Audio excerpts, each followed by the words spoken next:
We're driven by the search for better. But when it comes to hiring, the best way to search for a candidate isn't to search at all. Don't search, match with Indeed. Indeed is your matching and hiring platform with over 350 million global monthly visitors, according to Indeed data, and a matching engine that helps you find quality candidates fast. Leveraging over 140 million qualifications and preferences every day, Indeed's matching engine is constantly learning from your preferences. Join more than 3.5 million businesses worldwide that use Indeed to hire great talent fast. And listeners of this show will get a $75 sponsored job credit to get your jobs more visibility at Indeed.com/Blue Wire. Just go to Indeed.com/Blue Wire right now and support our show by saying you heard about Indeed on this podcast. Indeed.com/Blue Wire. Terms and conditions apply. Need to hire? You need Indeed.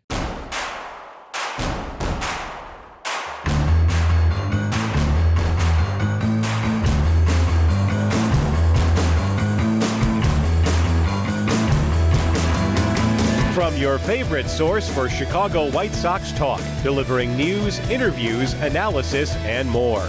This is the Sox Machine podcast with your hosts, Jim Margulis, James Fegan, and Josh Nelson.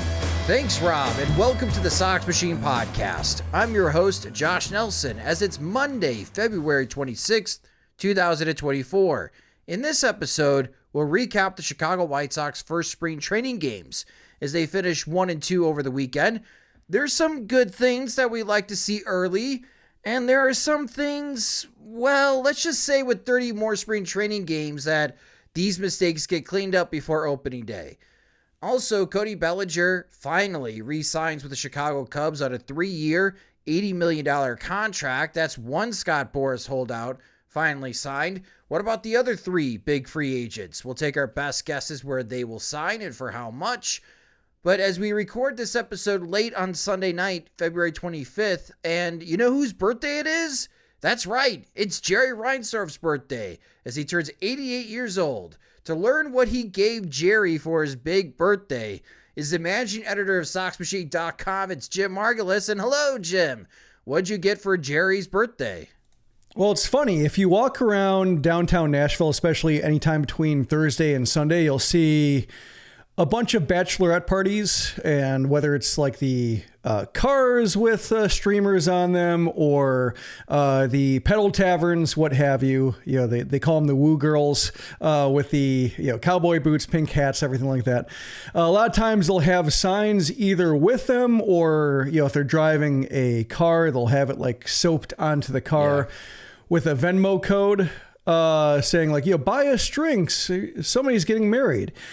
And I'm always tempted to scan the code and then wait until like 10:30 and see how drunk they are and request money instead of sending money. Just like, oh, here's $13, nothing outrageous, but $13.44 for X, like 4 drinks or something, something that's, and just see like how many of them get confused and hit the wrong button and see how much money I can make in an evening. So to answer that, I'm not getting Jerry Reinsdorf pink cowboy boots, but I was thinking like, what if I, Venmo him, but also like, maybe like, what's an amount he wouldn't notice? $15,000? How much of it, goes back and forth in his Venmo? Like, that would be my attempt. It would be a reverse birthday gift to me. Well, one, does Jerry know what Venmo is? 2, since when did you become evil, Jim? When did my sweet Jim Margulis want to start scamming strangers for money? I've never done it, but when you get stuck behind like 3 pedal taverns trying to run an errand, and then you think, okay, I'll get around this car. And then you get blocked by another one and so on and so forth. Then you just start, you have a lot of time to think about different ways that you could kind of bend it to your advantage. Nashville has turned Jim Margulis into a villain. I love it. I did ask on Twitter, and I'm not shocked by the majority of the results asking what you would give Jerry Reinsdorf for his birthday. But there were some pretty funny ones. This one from K Thompson 99, $1 billion. I mean, he did ask nicely for $1 billion. Prazmaster, $5 billion from the Saudi investment fund to take the Chicago Bulls and White Sox off his hands. That's nice from Praz. As in Rec, a Sox Machine Patreon supporter, a moment of clarity. I think that's a good one. Hannah, the gift of retirement. I think we could agree with that. John Walters, a tax increase.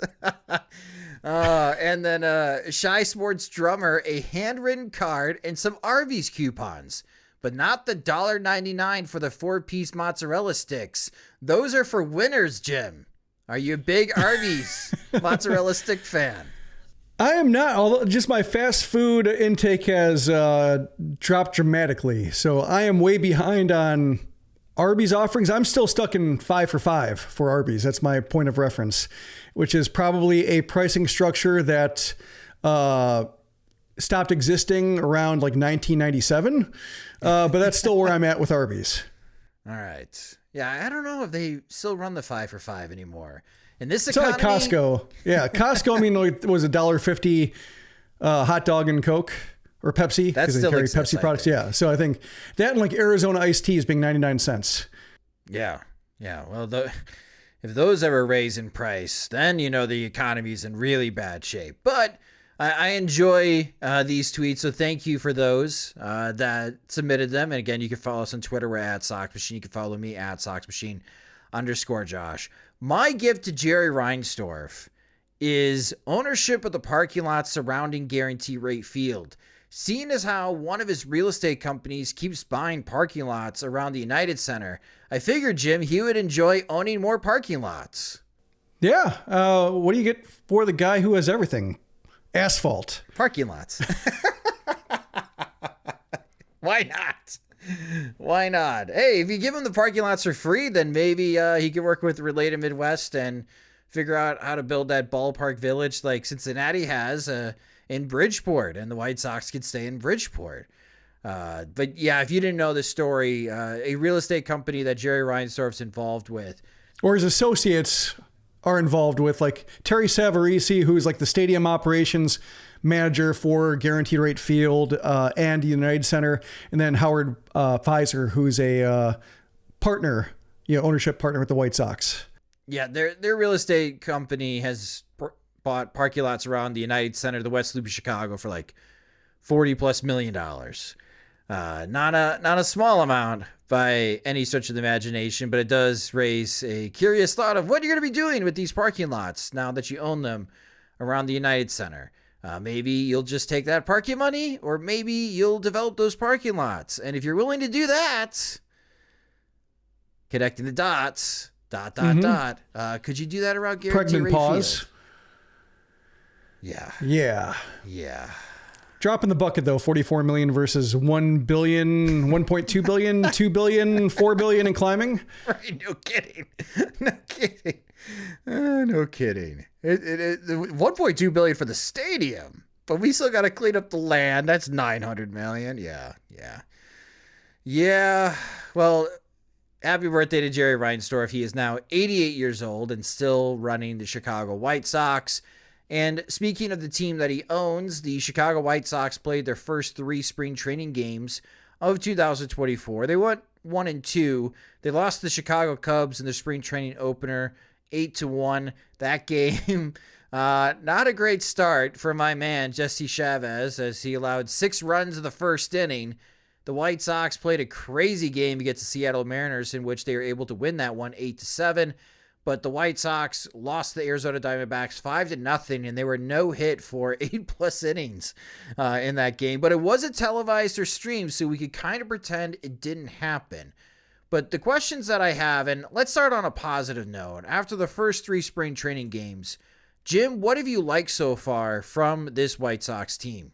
It's tough to say what I've liked. I think what I've liked has been like in very small, isolated moments, like seeing Kevin Pillar, some actual speed in right field, seeing Tim Elko have some nice moments, because by all accounts, he seems like a guy to rally around. He has some flaws in his game, of course, but just, based on what we heard about him from Ole Miss when he was drafted, and he had the statue ceremony for him. So, I mean, obviously he's a titanic figure in Ole Miss baseball, and then like the reputation he has, going up the ladder, that like spring is nice for moments like that, whether it's guys making a name for themselves or guys having like one last, I shouldn't say one last hurrah, but like one first hurrah, and might be like a peak of some guy's career if they can't quite like close the gap in AAA. Like, nice moment for him to have.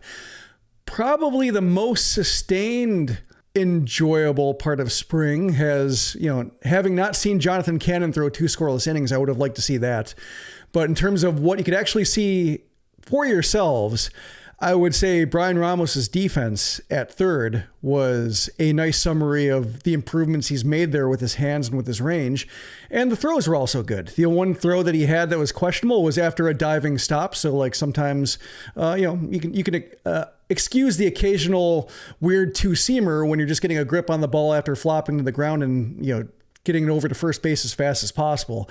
The problem with Ramos is when he throws the weird screwball to first or like high and wide on a routine throw, but all his routine throws were crisp and like on target. So no issues there. And if he can like continue to develop his defense and iron out the wrinkles there, all of a sudden he has that real plus area to his game that could make him a difference maker versus like a nice major leaguer. Yohan Moncada made some good defensive plays in game 2 against Seattle, and Moncada did have a double. But like, to piggyback on Brian Ramos, like, this is a great opportunity for Ramos to really make an introduction to himself for most of the White Sox fans, right? Because White Sox fans, they do pay attention to spring training.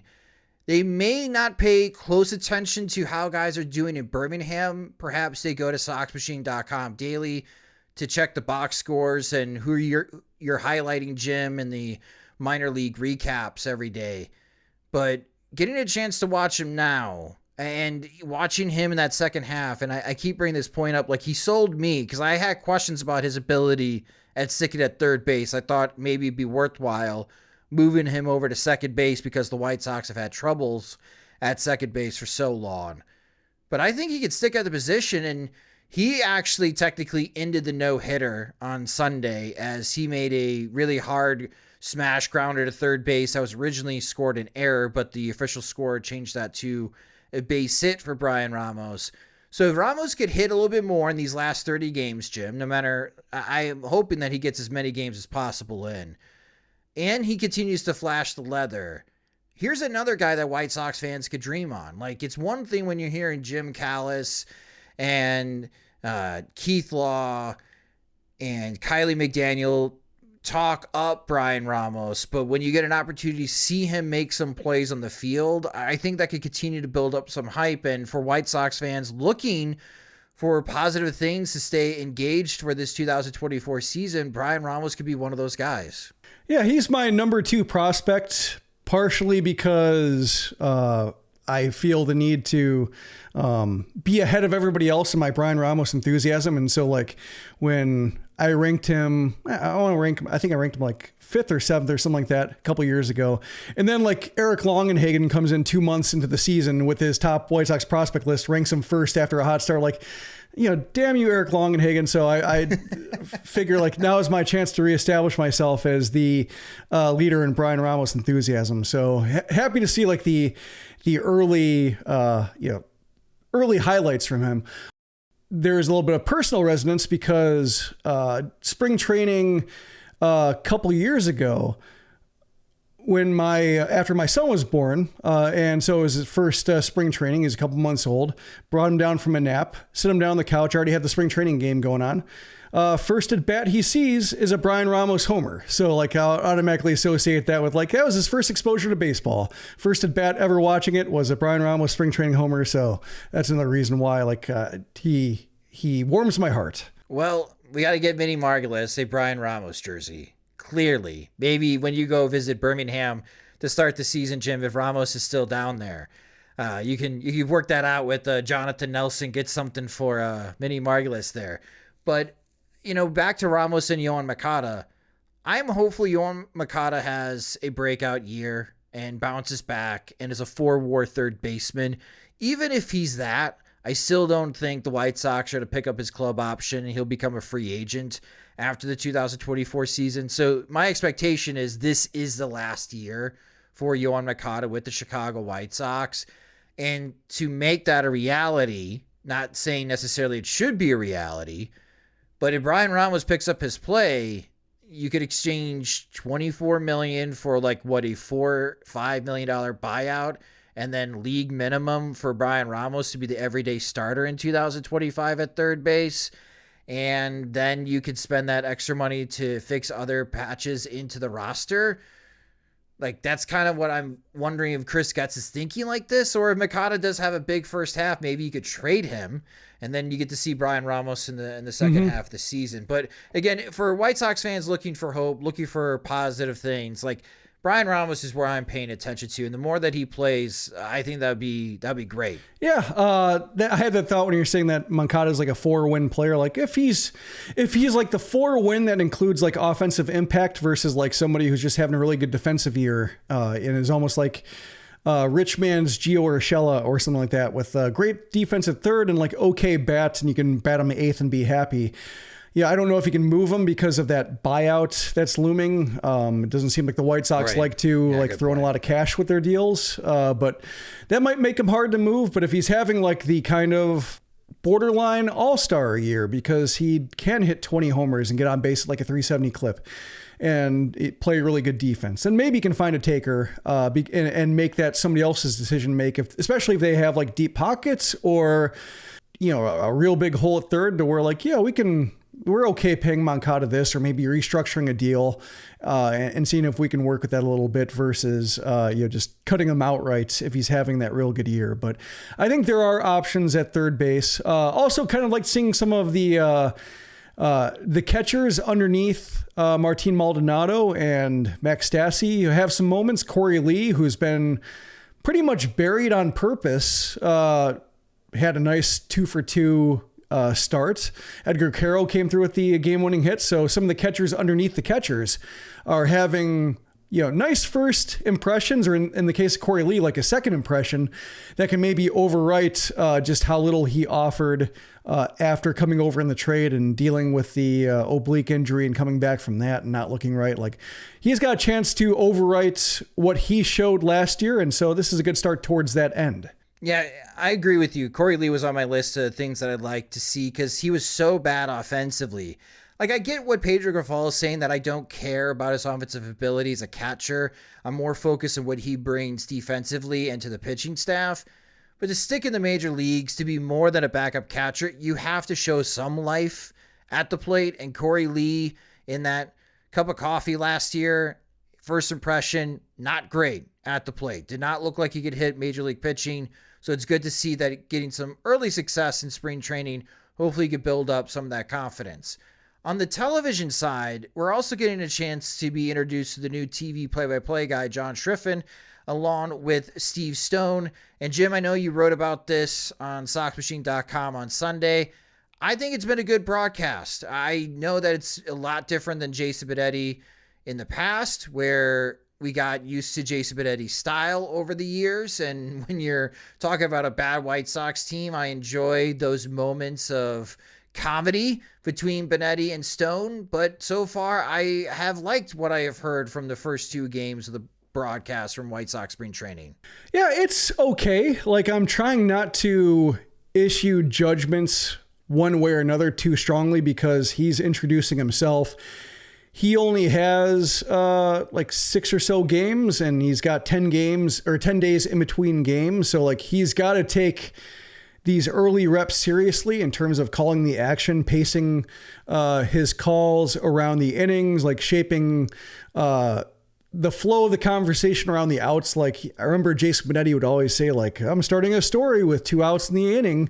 And, he would make that meta breaking the fourth wall reference to just a faux pas. And then, like, listening to John Schriffen do exactly that about Eric Fetty without the wink to the audience, and actually run into that problem and realize, like, oh yeah, he hasn't called much baseball in his career. He's been mostly basketball and football, and he's called a little bit of baseball around the KBO, I think, was his most consistent baseball experience, but that was entirely different. So he's got to learn the flow of the game. So there's that. And so, like, that he came up with like what I felt was a disproportionately excited call to the walk-off Caro hit in the second game. I felt like, it's a spring training game after both teams soiled themselves defensively over the last couple innings. Like, it was kind of an embarrassing finish to the game and just like, oh, you're happy this is over. And, he brought it like, a 10 out of 10 excitement call, but then you realize like, he's got to figure that out. Like, he's got to take this seriously. So I'm not going to like be a jaded listener and say like, where's this energy coming from? Like, you realize like, yeah, he's getting his practice in for when these moments do matter. And so like, if he's saying Southside stand up about a spring training game, it's like, all right, keep doing that. Keep getting the feel for it. So that's why I'm not trying to rush too much. I think what I'm curious about is when he starts to feel like he knows the team more versus offloading all of his, calls or questions about like how this team works to Steve Stone, because I think that's what I was used to with Benetti and Stone, and before him, Hawk and Stone, like both of those guys knowing the team and the players very, very well. That's a little bit different. And then I think just, he has a lot of personal excitement for it, which is, understandable, but I'm curious, like, when like mid-April rolls around, when he's been in it for a couple weeks, is it still going to be like, yeah, this is exciting as the White Sox are losing 4-2 in the third inning? Like, is he going to have that tone, or will he be able to shift gears, shift down and like be able to reflect some voice of a team that's trailing or struggling or making major league errors in a major league game and they're counting for major league unearned runs? Like, that's what I want to hear from him. Right now, it's kind of the honeymoon period, or he's basking in the glow of his good fortune. And, I don't blame him whatsoever, but given the circumstances under which he was hired, with like Jerry Reinsdorf saying, I don't like Jason Benetti, like I want this John Schriffen guy, and like figuring out like, oh, what? Yeah, right now I have it in my head, like in the corner of my brain, why does Jerry Reinsdorf want the broadcast to be like this? And then you get guilt by association, which I think is unfair. So that's why I'm, I have these thoughts rattling in my head, but I'm really not trying to follow them too closely, because I want him to be able to have a chance to like form an impression that I think is fair. It's a tough gig. I mean, the team is not expected to be good. And the fan base, as I keep seeing in my tweets about what they would like to give Jerry Reinsdorf for his birthday, not really happy with ownership right now. Yeah. So it's a tough gig. But I thought John Schriffen, he calls a good game. He's very polished. Yeah. He makes a voice is good. Yeah, voice is good. And he got something out of Steve Stone that I did not know. Like when they were talking about what was the last concert that Steve Stone went. I know Jason Beday's asked him that question. But he got out of Steve that Steve would rather go to comedy shows than live music performances, and that Steve Stone is a big Lewis Black fan. I did not know that. First of all, I would have never guessed that. But I did not know that from Steve Stone. So he's bringing something out of Stoney that we haven't heard before. And yeah, I mean, how long have we been listening to Steve Stone calling baseball games? 30 years? Yeah, which I think is, it's a good sign, because like when Steve Stone doesn't want to talk about something, he just makes it very clear, like, I'm not going to indulge that question, and then silence follows, which is how you can kind of tell if he has like a good rapport. So the fact that he's being game with John Schriffen's questions early on, I think is a good sign, because Stone is going to need to step up to make sure that he remains just as engaged with the call and with the team and with the information as Jason Benetti helped him be. Because I think, when at the end of the Hawk era, Stone was mailing in basically because Hawk didn't care what he had to say. And so like, why bother really investing a whole lot of effort if it's, not going to resonate? And so I'm just going to say my thing. He's going to say his.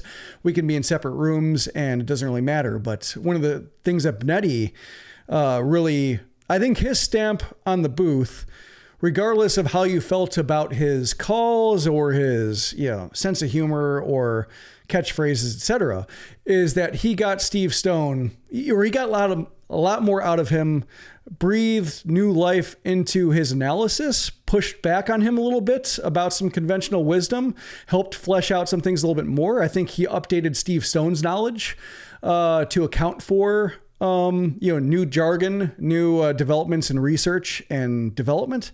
So yeah, I'm hoping that Stone carries that forward, is like, oh, this really helped me a lot. And this, even though I'm in my mid 70s, I'm still as relevant as pretty much any analyst out there because, I had to listen a little bit more. And he did a good job with that with Benetti. And I'm hoping that Schriffen, he does the same with Schriffen. And I hope that Schriffen also, makes himself as knowledgeable about current trends in the game and what is being done around the league as Benetti was. Let's move over to what we have not liked so far. And I'll start here, Jim. The shortstop defense from Paul DeJong and Braden Shoemake. So, two critical errors that I do not want to see over the next 30 games, because these two, I don't know if they're competing to be the opening day shortstop, but the expectation is these two are going to be handling the shortstop position until Colson Montgomery arrives. In the second game against the Mariners, Shoemake didn't field a grounder up the middle cleanly, so that scored a run. But then he threw behind the runner at third base, and to Steve Stone's credit on the broadcast, he called it. As soon as Shoemake was throwing to third base, he's like, that's the wrong base to be throwing to. You got to make that throw to home so the guy doesn't advance. So that tied the game. That's how the Mariners tied the game against the White Sox. So that was just a brain fart by Shoemake.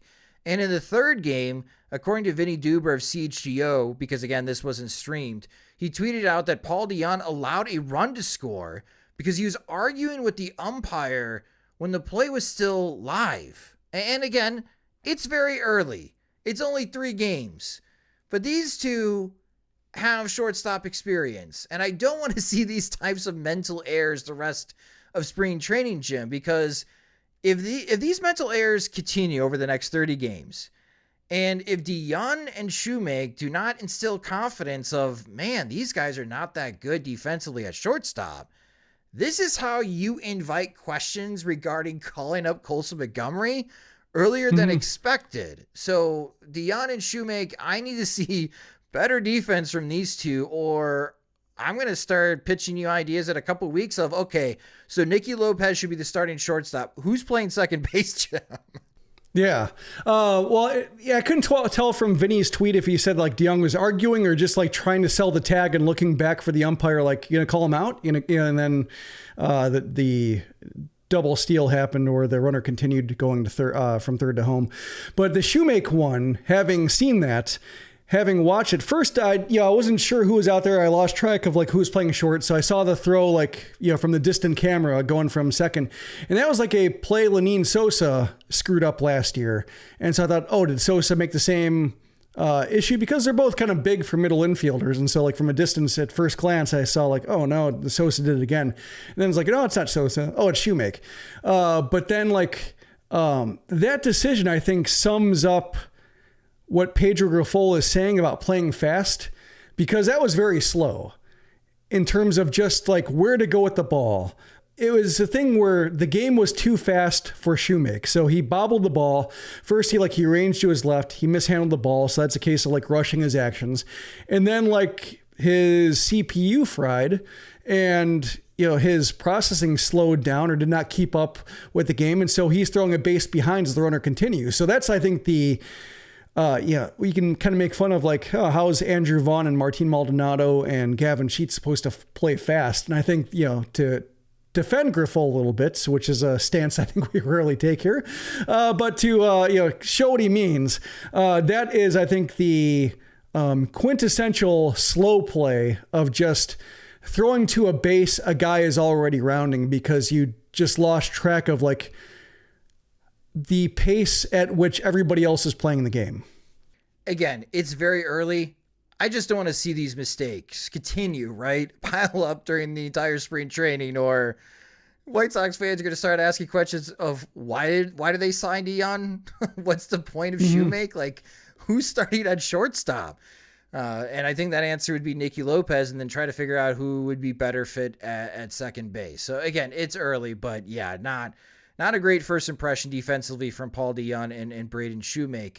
And then my last, what I have not liked so far, My man Jesse Chavez getting rocked. Now, I hope it gets better, Jim, in his upcoming appearances. He did strike out 2 batters in that inning, but it was a lot of loud and hard contact that Chavez gave up. And I joked on Twitter that at least the White Sox outfielders are practicing their relay throws because I think it was Ortega that was playing left field. That poor guy, like 3 times that inning, just running down a liner down the left field line into the corner and having to throw it in. The Cubs were definitely on Jesse Chavez, but it doesn't help my campaign of Jesse Chavez making the team. So I'm not older than every player on the opening day roster. But those were my 2 biggies, is that shortstop defense. And I hope Jesse Chavez picks it up in his upcoming appearances in spring training.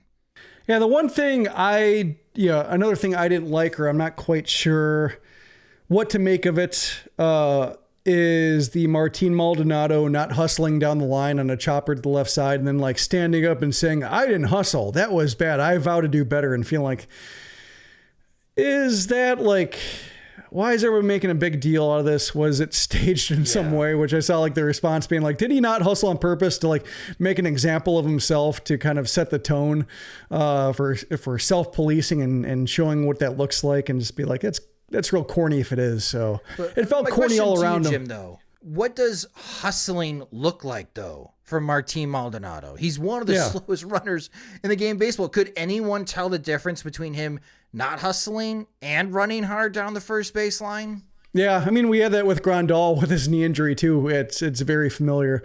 But yeah, it felt like corny.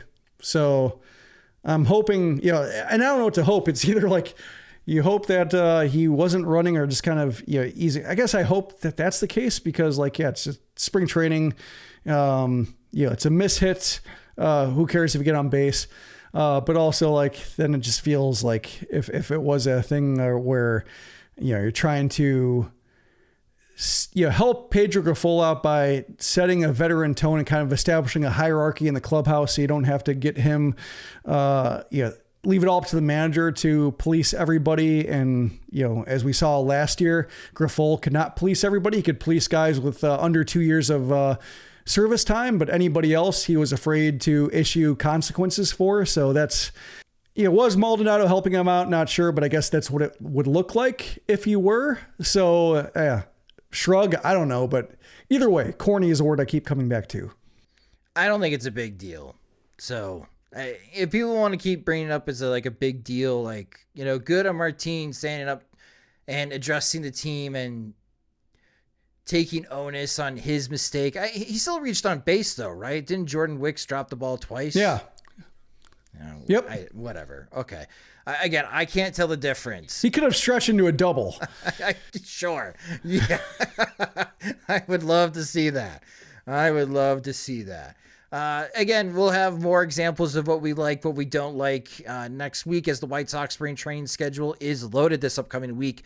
Monday, the Texas Rangers, the defending world champions, will play the White Sox. Tuesday, the Los Angeles Dodgers, and boy, they look good so far in spring training. Wednesday, the San Diego Padres. Thursday, split squad day, Royals and Mariners. Friday, it's the Cubs again. Saturday, it's the Rangers. And on Sunday, get to see the Angels. So that would be the White Sox upcoming week. So 8 games in the upcoming 7 days. So we'll get more that we could talk about next week of what we like and what we don't like so far from the White Sox spring training games. We'll take a quick break for a word from our sponsors. But coming up next, Cody Bellinger finally signs. Will we see Jordan Montgomery, Blake Snell, and Matt Chapman follow with signings this week? We'll discuss next on the Sox Machine podcast.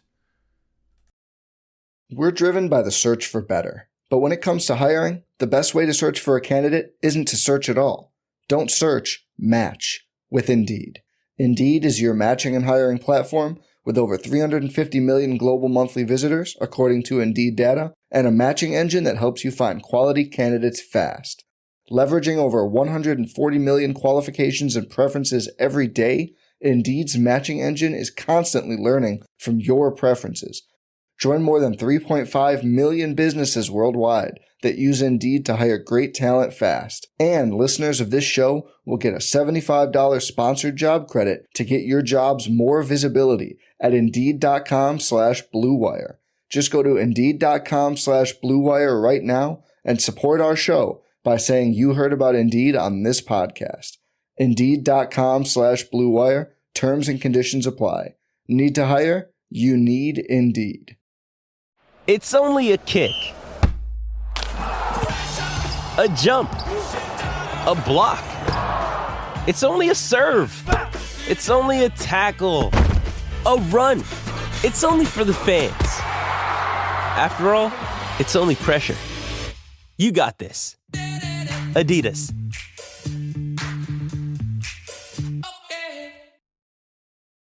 Welcome back to the Sox Machine podcast. All right, so some Chicago Cubs news on this podcast. Cody Bellinger re-signs with the Cubs, signing a 3-year, $80 million contract. And for the amount of years and money, right away, my head went to, man, I wish the White Sox were in a better state right now, a more competitive roster, a more competitive team, because that would technically be the largest free agent contract signing in White Sox history, despite still not being $100 million, and well short of what the rumors were during the offseason that Cody Bellinger was hoping to get a $200 million contract after his stellar 2023 campaign. The way this contract's set up, though, is pretty interesting.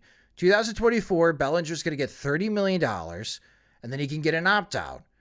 Or if he doesn't opt out, it's another $30 million in 2025, and then he has a second opt-out that he can exercise, or he gets $20 million in 2026. So, in my opinion, Jim, this is really a 1 or 2 year contract before Cody Bellinger opts out and tests free agency a third time. What do you make of the contract that Bellinger signed with the Cubs?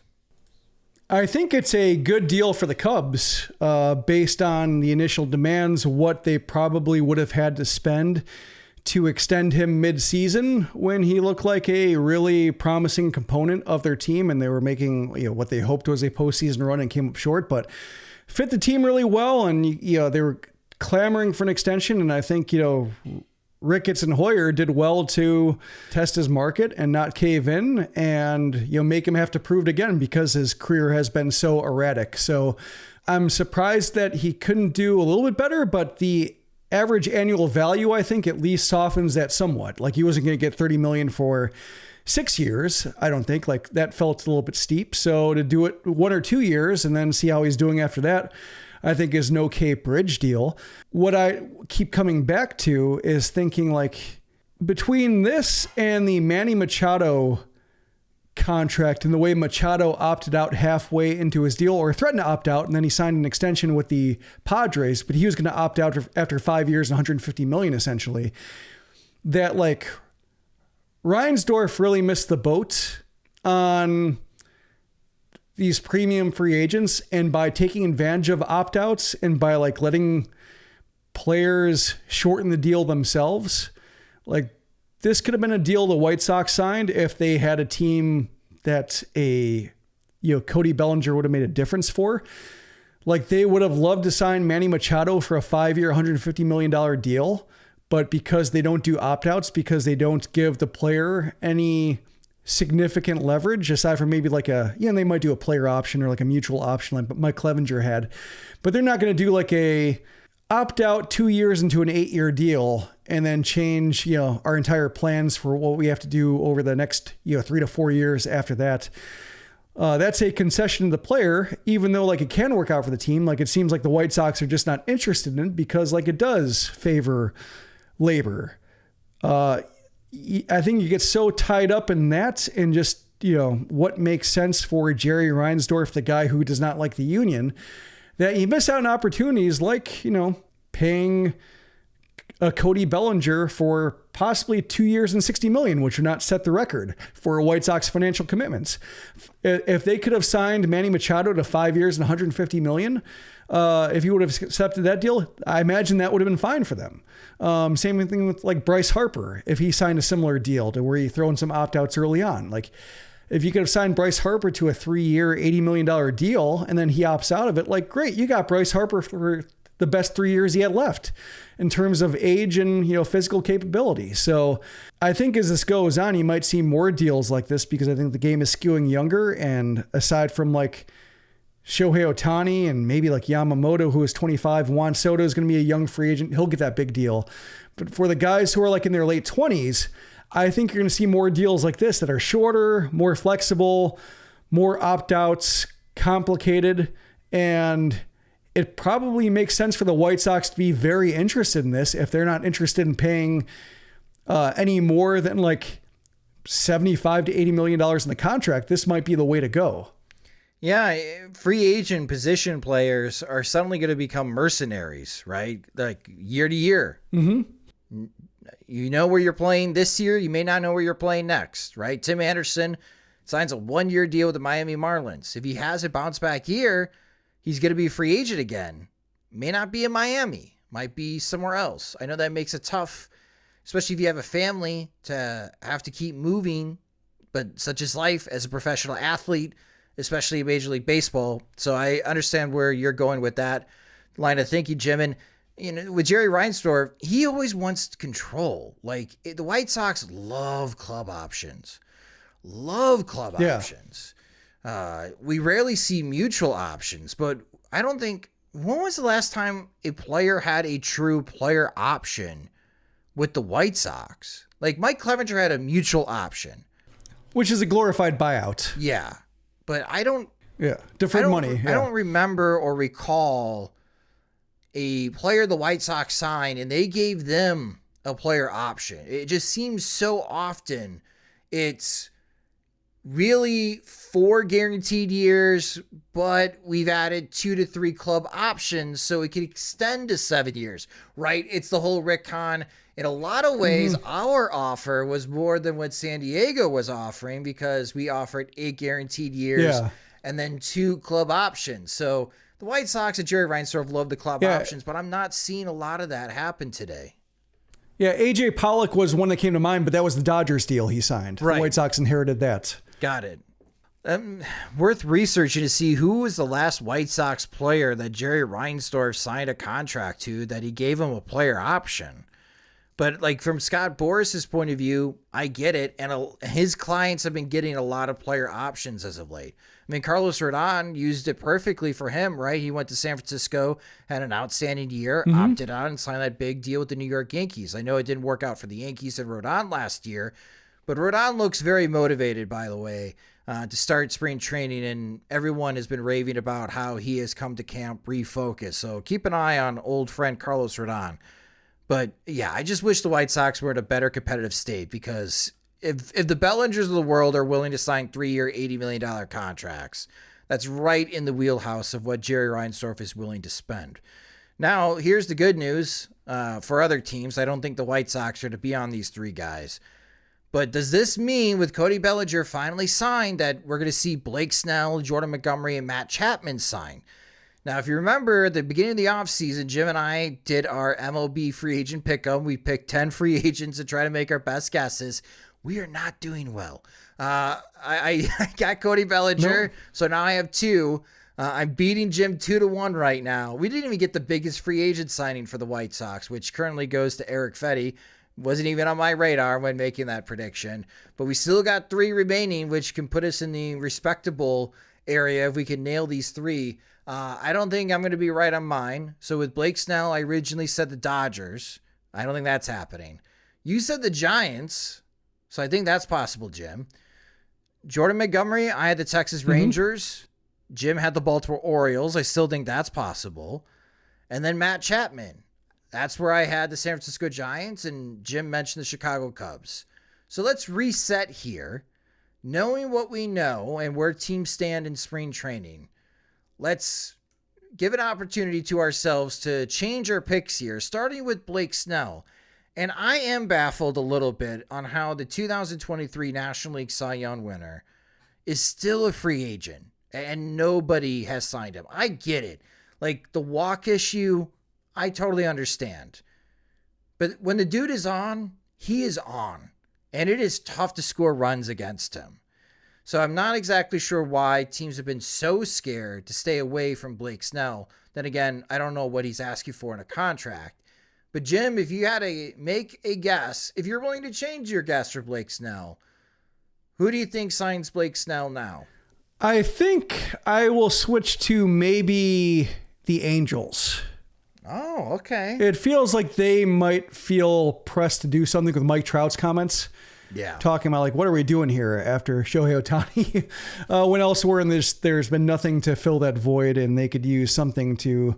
Yeah, and Artie Moreno likes spending. He likes spending kind of randomly and not effectively, but I could see them getting in late and being a good home for Snell. So I will change to the Angels.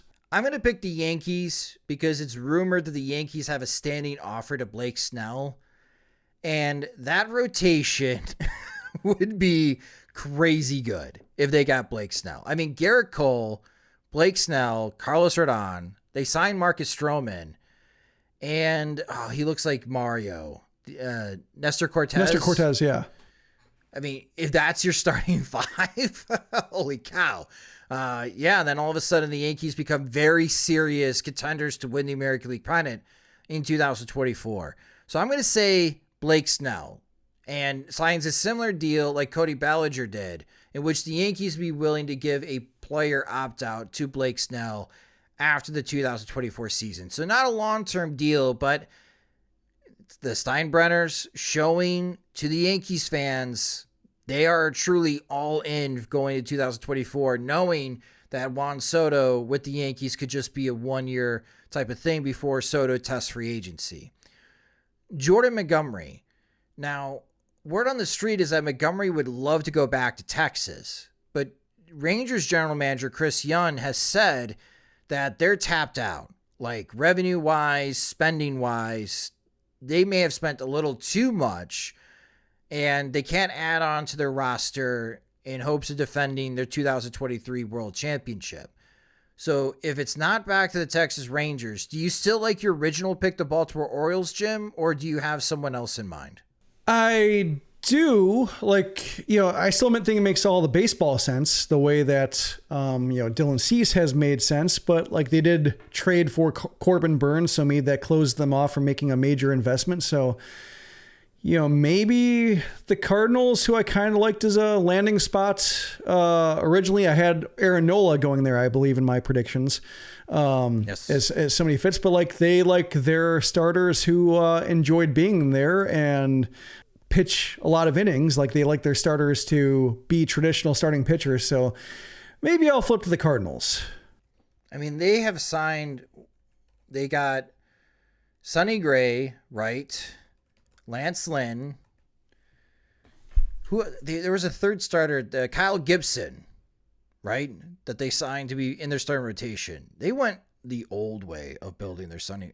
All of these guys are older than 32. So I guess bringing Jordan Montgomery in to replace, Steven Matz in that rotation, that could make sense. And that's a nice counter move if the Cardinals did do that to counter what the Cubs did bringing back Cody Bellinger. So I like that pick, Jim.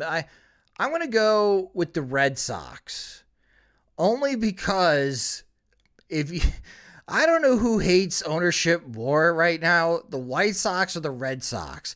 Every offseason story about the Red Sox, I feel like you could replace with White Sox and it would still make sense. So as a last minute extending the olive branch between John Henry and the Boston Red Sox faithful, he signs Jordan Montgomery to a short-term deal and causing more confusion in exactly what the Boston Red Sox are trying to do in 2024. But that's my best guess now. I don't think it's going to be the Rangers. I believe Chris Young when he says that the Rangers don't have any more money, even though I'm sure they would love to have a reunion with Jordan Montgomery. They may not be able to make the money work. So that's why I'll change my pick to the Red Sox.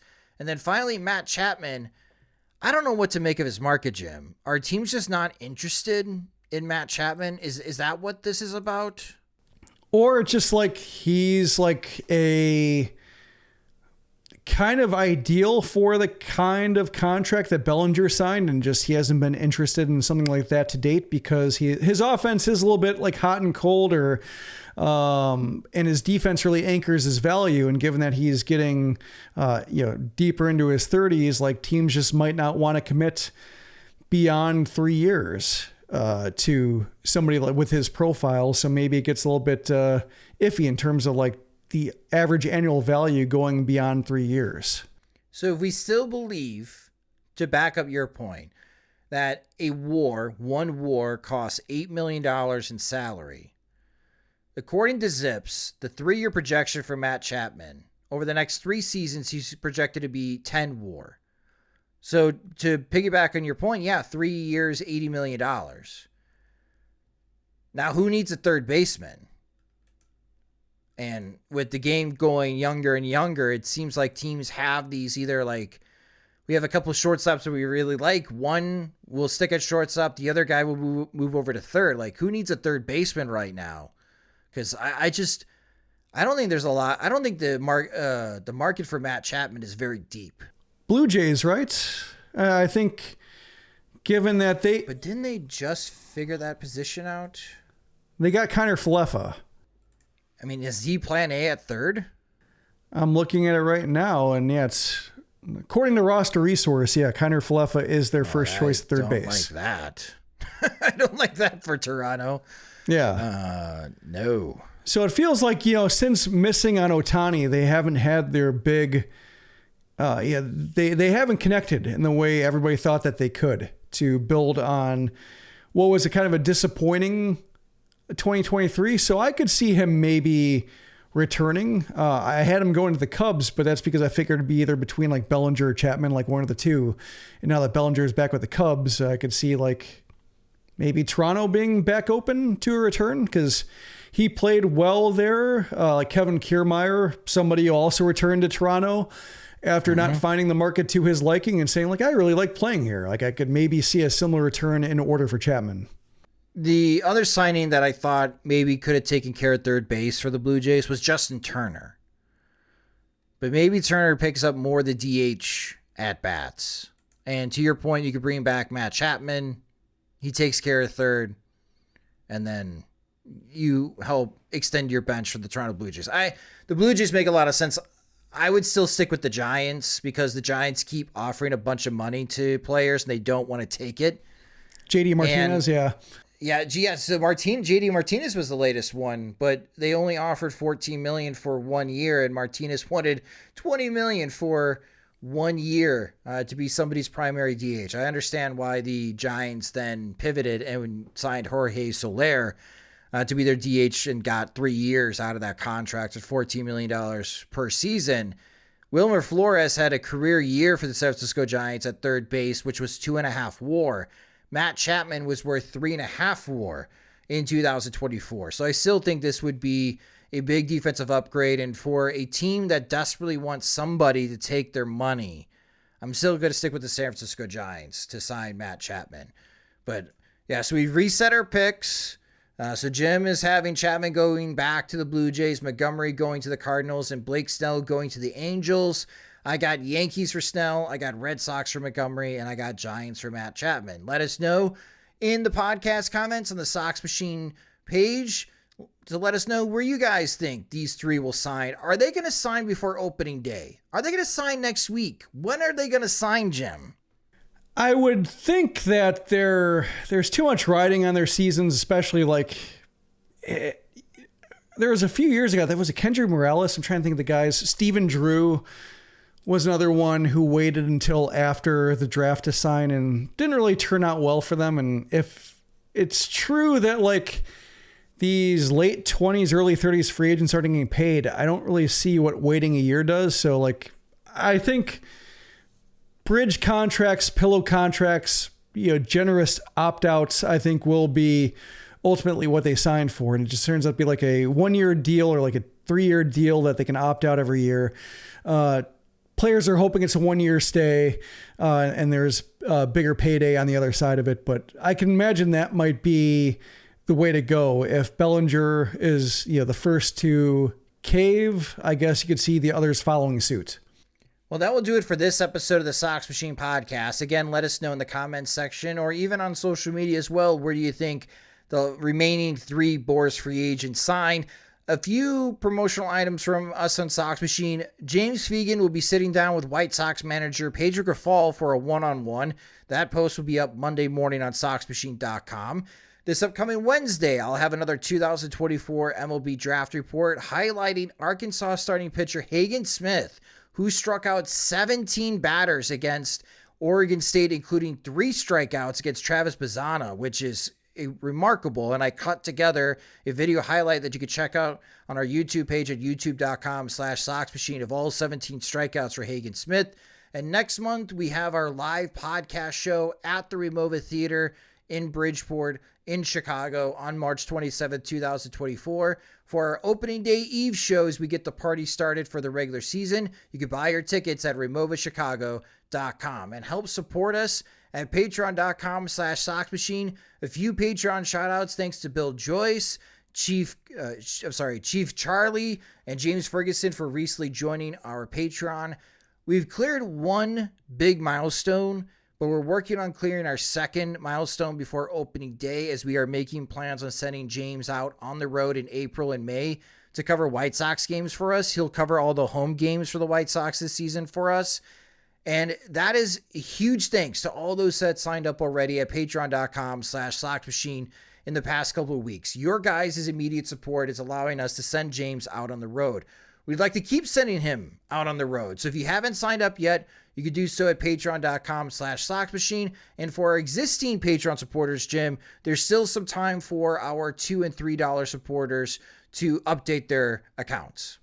Yes, a couple more weeks. I'll send out a reminder this week. We had so many podcasts last week that I didn't want it to slip in between, like all the stadium proposal related podcasts we're doing midweek. So I will send a reminder with some links to what we've been able to do so far with the Patreon support we've gotten to kind of show a proof of concept. But hopefully it's more a matter of just people, having other things to do, getting around to it. And, I'm no stranger to procrastinating myself. So I harbor no ill will, but I will be sending out a reminder over probably each next 2 weeks saying, just a reminder to bump up to the $5 tier in order to get full access to all of our content with ad-free versions of both the website and podcast. And we also have the $10 tier, which gives you the P.O. Sox mailbag with James and Jim. Also 20% off our store purchases. Our $25 a month tier, monthly Zoom calls. We had it last week, so our $25 tier members got a chance to join a Zoom and get insight from James Fegan when he was in Arizona, asking him questions about not only the job, but what he's hearing down in Arizona. Very informal, but very entertaining. And also tickets to our live show as well while supplies last. And our Veterans Committee. We had a couple of people join our VC recently, and we've got 5 spots open still before we close the first round off. And again, they serve as our board of directors for Sox Machine, and they get to be part of a group chat where they have direct access to James. And James has been providing some very interesting and funny off-the-record type of stuff that he was seeing at spring training. So again, if you're interested in these other tiers as well, you can sign up at patreon.com/SoxMachine. And if you're interested in joining and taking one of those 5 spots open in our Veterans Committee level, you can contact Jim and I as well through patreon.com/SoxMachine. If this is the first time you've heard the Sox Machine podcast, you can subscribe to the show wherever you listen to podcasts, such as Spotify and Apple Music. Again, you can check out our videos and also listen to our podcast on our YouTube page at youtube.com/Sox Machine, and follow us on social media. We're everywhere now. You can follow us at Sox Machine. You can follow me at Sox Machine_Josh, and of course follow James at JR Fegan. Sox Machine Podcast is a production of SoxMachine.com, your home for all things Chicago White Sox baseball. Alongside Jim Margulis, I'm Josh Nelson. Thanks for listening and watching.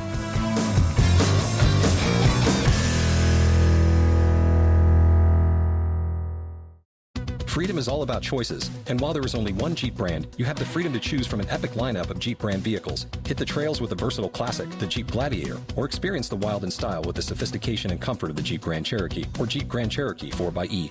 Looking for a more immersive experience? Let nature come to you in the open-air Jeep Wrangler or Jeep Wrangler 4xE, America's best-selling plug-in hybrid. Whatever you choose, adventure is just one drive away. Visit Jeep.com for details. Based on 2022 CYQ4 sales, JD Power retail sales data, Jeep is a registered trademark.